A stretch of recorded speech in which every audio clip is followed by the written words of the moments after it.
کوئی حسین سا دنیا میں دوسرا تو نہیں، کوئی حسین سا دنیا میں دوسرا تو نہیں۔ سید الشہداء حضرت امام حسین علیہ السلام 5 شعبان 4 ہجری کو مدینہ منورہ میں پیدا ہوئے۔ حضور پاک صلی اللہ علیہ وآلہ وسلم نے آپ کا نام حسین اور شبیر رکھا۔ آپ کی کینت ابو عبداللہ اور صحبت رسول اللہ نے کی۔ آپ کو بھی آپ کے بڑے بھائی امام حسن کی طرح جنتی نوجوانوں کا سردار بنایا گیا۔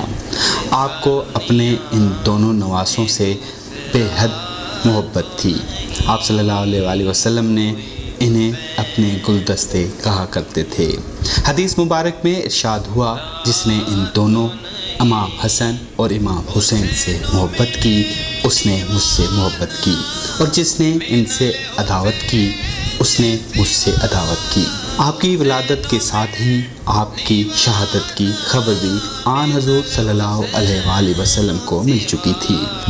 کسی کے حق میں محمد نے یہ کہا تو نہیں، کوئی حسین سا دنیا میں دوسرا تو نہیں۔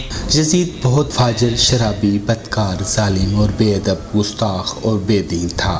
اس نے تخت پر بیٹھتے ہی اطراف کے ممالک میں اپنی بیعت کے لیے مکتوب روانہ کیے۔ مدینہ منورہ کے عامل جب بیعت کے لیے حضرت امام حسین علیہ السلام کی خدمت میں حاضر ہوئے، امام حسین علیہ السلام نے اپنی جان کو خطرے میں ڈال دیا اور بیعت سے انکار کر دیا۔ اسی شب ہی آپ کو مدینہ سے مکہ منتقل ہونا پڑا۔ یہ واقعہ 4 شعبان 60 ہجری کا ہے۔ مدینہ طیبہ سے ہجرت کرنا آپ کے لیے نہایت ہی غمزدہ عمل تھا۔ یزید کی بیعت صرف اہل شام نے کی، جہاں وہ تخت نشین تھا۔ اہل کوفہ حضرت امام حسین علیہ السلام کو اپنے ہاں آنے کے لیے درخواست بھیج رہے تھے۔ یزید کے تخت نشینی کے بعد اہل عراق کی تمام جماعتوں نے متفق ہو کر اپنے نیاز مندی، عقیدت اور اخلاص کا اظہار کرتے ہوئے آپ پر اپنی جان و مال قربان کرنے کی تمنا کی، اور تمام فرقوں کی طرف سے تقریباً 150 کے قریب درخواستیں آپ کی خدمت میں پہنچی۔ آخرکار آپ نے اپنے چچا زاد بھائی مسلم بن عقیل کو کوفہ کے حالات جاننے کے لیے روانہ کیا، اور کوفیوں کو لکھا کہ آپ لوگوں کی درخواست پر مسلم بن عقیل کو بھیج رہا ہوں، اور ان کی نصرت اور حمایت تم پر فرض ہے۔ اس سفر میں مسلم بن عقیل کے دونوں فرزند محمد اور ابراہیم بھی ان کے ہمراہ تھے۔ کوفہ پہنچ کر حضرت مسلم بن عقیل نے مختیار بن عبید کے گھر قیام کیا۔ کوفیوں نے نہایت ہی جوش و خروش اور محبت کا اظہار کیا۔ 12,000 لوگوں نے آپ کے دست مبارک پر امام حسین علیہ السلام کی بیعت کی۔ یہ جوش و جذبہ محبت دیکھ کر حضرت مسلم بن عقیل نے حضرت امام حسین علیہ السلام کو یہاں کی حالات کی اطلاع دی کہ آپ جلد تشریف لائیں تاکہ حق کی تائید ہو۔ یزید کو اس کی اطلاع دی گئی کہ حضرت مسلم بن عقیل تشریف لائے ہیں، اور اہل کوفہ کے ہزارہ آدمی ان کے ہاتھ پر بیعت کر چکے ہیں۔ ابن زیاد کی فریب کاری اور یزید کی عداوت ثابت ہو چکی تھی، پھر بھی آپ نے لشکر کو حملے کا حکم نہ دیا کہ مسلمانوں کی خون ریزی نہ ہو سکے۔ دشمن نے اس بات کا فائدہ اٹھایا۔ حضرت مسلم بن عقیل کا لشکر منتشر ہوتے ہوئے مغرب کی نماز کے بعد کوئی بھی ان کے ساتھ باقی نہ تھا۔ حضرت امام حسین علیہ السلام کوفہ کی طرف روانہ ہوئے۔ صحابہ کرام نے اس سفر کو ملتوی کرنے کے لیے اصرار کرتے رہے، مگر کوفیوں کی درخواست کو رد کرنا اور ان کی دل شکنی کرنا آپ حضور کو گوارا نہ ہوا، اور حضرت امام عالی مقام نے 3 ذوالحج 60 ہجری کو اپنے اہل بیت ساتھیوں کے ہمراہ عراق کا سفر اختیار کیا۔ 72 آدمی، جن پر بیویاں، بچے، بیمار سبھی شامل ہیں، جن کے پاس نہ سامان حرب اور نہ ارادہ جنگ، ان کے لیے 22,000 کے فوج مقابلے کے لیے موجود تھی۔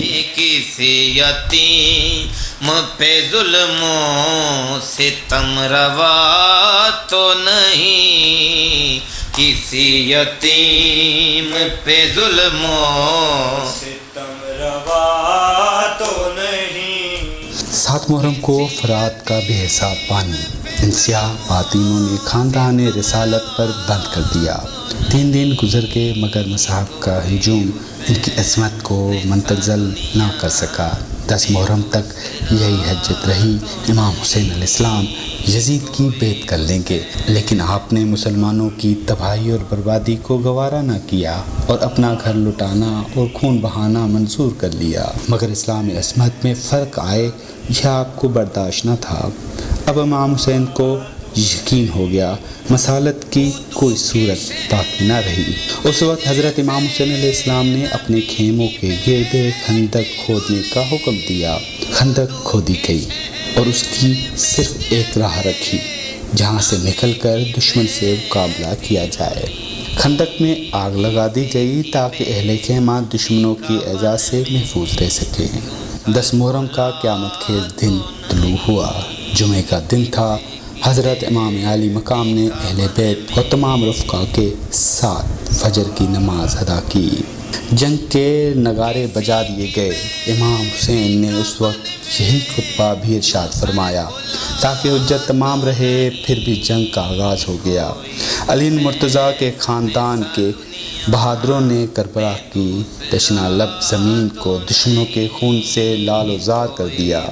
اس طرح خاندان امام حسین کے نوجوان بہادری کے جوہر دکھا دکھا کر امام پر قربان ہوتے چلے گئے. تمام شہزادے شہید ہوتے چلے گئے. پھر امام حسین علیہ السلام مارکہ جنگ کے لیے تیار ہوئے. امامہ رسول خدا صلی اللہ علیہ وآلہ وسلم سر پر باندھا، حیدر کرار کی تلوار لی اور گھوڑے پر سوار ہوئے. رضا الہی پر صابر و شاکر سب کو سپرد خدا کر کے میدان کی طرف رخ کیا. ایک بار پھر اہتمام حجت کیا مگر بے سود. زمین کربلا کوفہ کے بہادروں اور صف شکینوں کے خون سے سیراب ہو گئی. نیشوں کے انبار لگ گئے. لشکر میں شور مچ گیا. ہزاروں نوجوان دوڑ پڑے اور حضرت امام حسین علیہ السلام کو گھیر کر تیر برسانا شروع کر دیے. گھوڑا زخمی ہو گیا. ہر طرف سے تیر آ رہے تھے. تن کے ہر حصے میں تیر کے نشانے لگائے گئے. نورانی جسم لہو لہان ہے. ایک تیر پیشانی اقدس پر لگا جو حضور صلی اللہ علیہ وآلہ وسلم کی بوساگاہ تھی.